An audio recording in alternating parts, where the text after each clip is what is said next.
এখন এই মুহূর্তে তাবাখুশিতে এসে পৌঁছেছি।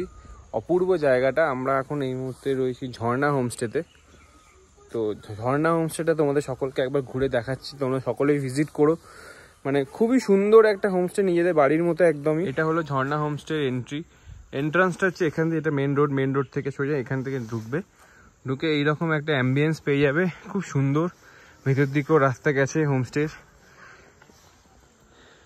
এখানে সামনে আবার বাঁধাকপির চাষ হয়েছে, বাঁধাকপি হচ্ছে, চাষ বসিয়েছেন উনি যে ওনার।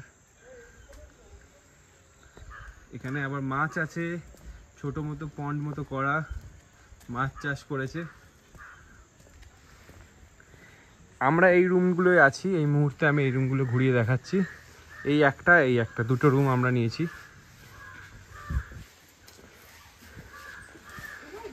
এটা ফার্স্ট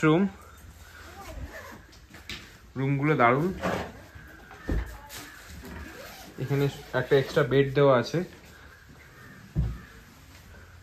এটা হলো ওয়াশরুম, পরিষ্কার পরিচ্ছন্ন ওয়াশরুম। সেকেন্ড রুমটা আমি যাচ্ছি, দেখো তোমরা সবাই। এটা হলো সেকেন্ড রুমটা, যার চারিদিকে শুধু আয়না, মানে আয়না বলতে সরি, আয়না না, চারিদিকে জানলা। এখানে একটা আয়না দেওয়া আছে। এটা হচ্ছে বেড, তারপর আর একটা এক্সট্রা বেড। মানে এখানে আরামসে তোমরা 4 জন তো আরামসে থাকতে পারবে, 4 থেকে 5 জন। এই একটা বেড দেওয়া। এখানে একটা ওয়াশরুম আছে। ওয়াশরুমটা ঠিক এরকম।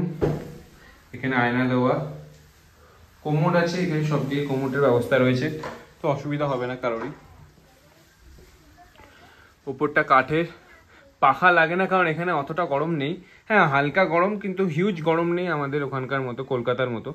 গরম টেম্পারেচার হয়তো ম্যাক্সিমাম 20-25 হতে পারে, তার বেশি নয়। দারুণ জায়গা।